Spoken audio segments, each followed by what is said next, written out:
لو انت فاكر ان الريدمي 13 سي والبوكو سي 65 جهازين مختلفين من شاومي، فمعلش يعني اسمح لي اقول لك ان انت اتضحك عليك.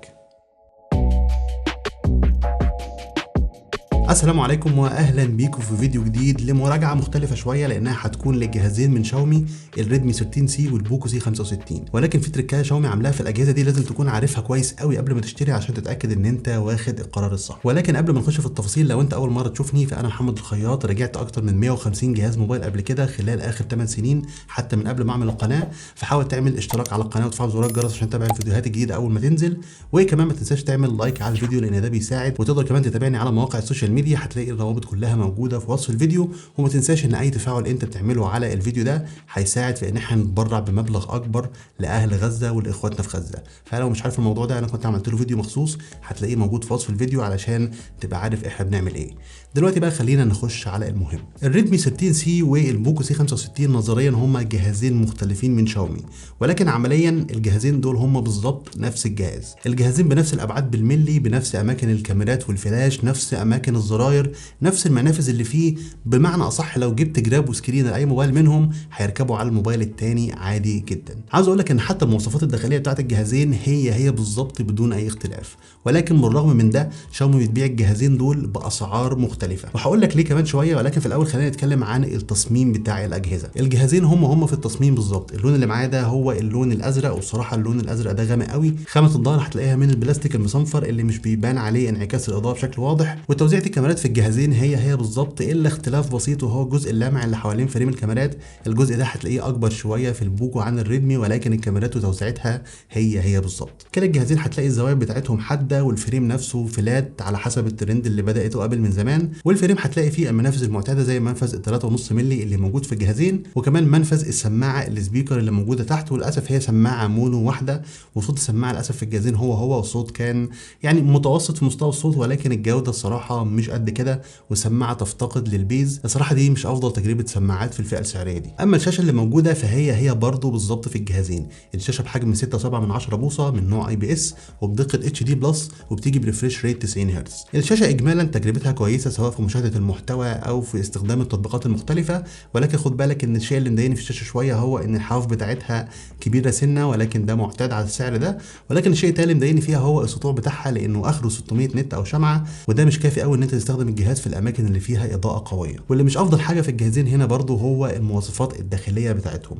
الجهازين جايين بنفس المواصفات بالظبط. المعالج هو الميديا تك هيليو G85، واللي جاي مع حجم مختلف من الرام 4 او 6 او 8، وجاي مع حجم مختلف من الذاكره الداخليه 128 او 256، واللي جاي من النوع البطيء للاسف اللي هو eMMC 5.1. والصراحه الاداء في الجهازين ما كانش قد كده. سرعه فتح التطبيقات هتلاقيها مش افضل حاجه، لكن التبديل ما بينهم كان مقبول شويه، خصوصا مع البوكو، لان النسخه اللي معايا من البوكو هو النسخه 8 رام، ودي بتقدر تحتفظ بالتطبيقات احسن شويه من النسخه الأربعة رام من الريدمي 13 سي. اما اداء الالعاب فهو في الجهازين بالظبط. الجهاز شغال لي PUBG HD على هاي، ولكن للاسف تجربه اللعبه كانت مش حلوه، بتقطع بشكل ملحوظ وهتحس ان انت مش مستمتع باللعبه اطلاقا. وكول اوف ديوتي اشتغلت على ميديوم جرافيكس او على هاي فريم ريت، وتجربتها كانت احسن بكتير من PUBG. لكن اللي لاحظته ان كلا الجهازين دول بيسخن شويه مع الالعاب، فما اعرفش لما نخش في الصيف تجربه الالعاب عليهم ممكن تبقى عامله ازاي. اللي ممكن يضايقك كمان في الاجهزه دي هو تجربه الواجهه، لان الصراحه الواجهه بتاعت الاجهزه دي يعني في ذمه الله. الواجهه اللي موجوده في كلا الجهازين هي الميو اي 14 اللي مبنيه على اندرويد 13، والواجهه الصراحه تقيله جدا وفعلا التعامل معاها صعب.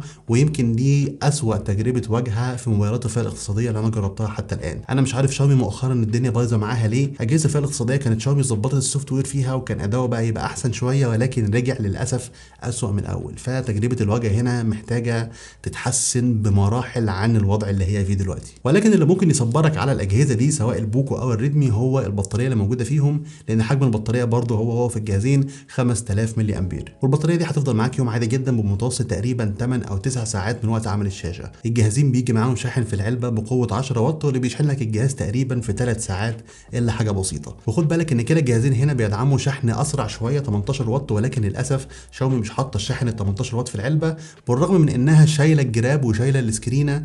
فطالما يا شاومي شايلين الجراب والسكرينه، الشاحن خلوه 18 واط، ما تخلوش 10 واط بالوضع اللي احنا فيه حاليا. فدي نقطه صراحه ضايقتني شويه. اللي هيضايقك شويه كمان مع الاجهزه دي هو تجربه المكالمات. الجهازين بياخدوا خطين وبيشغلوهم 4G في نفس الوقت، وكمان في منفذ منفصل لكارت الميموري.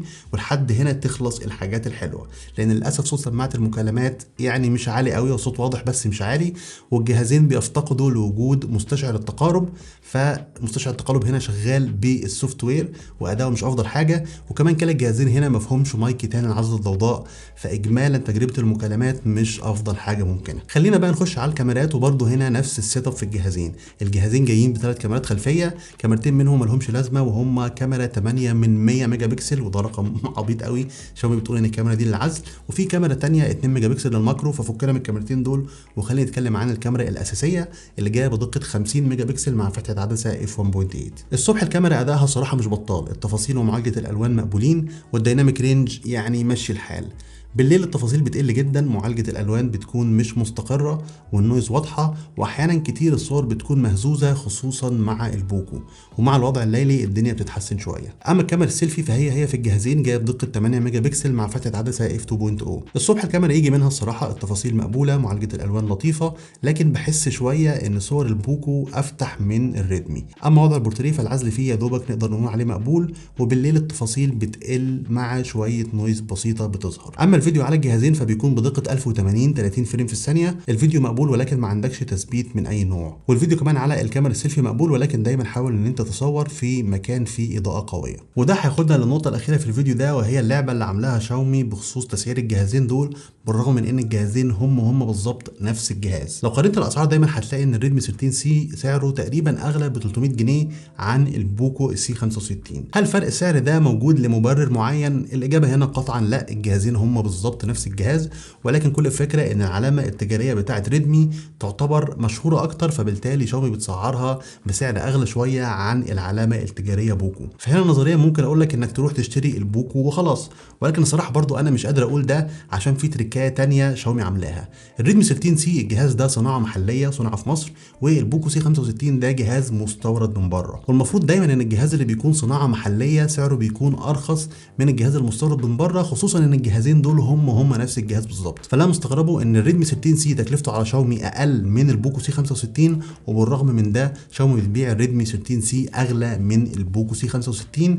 وده بيخليني صراحه لا عارف ارشح ده ولا عارف ارشح ده، لا عارف ارشح الجهاز التصنيع المحلي الاغلى ولا الجهاز المستورد الارخص. فالصراحه الموضوع ده مضايقني شويه. وعاوز اقول لك كمان ان في الفتره اللي انا بجرب فيها الاجهزه دي في جهاز تاني انا كنت بجربه، وهو السامسونج الاي 15.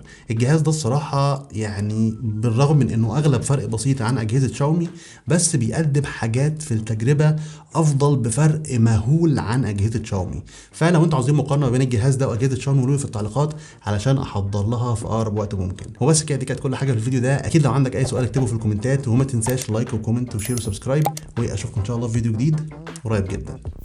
سلام.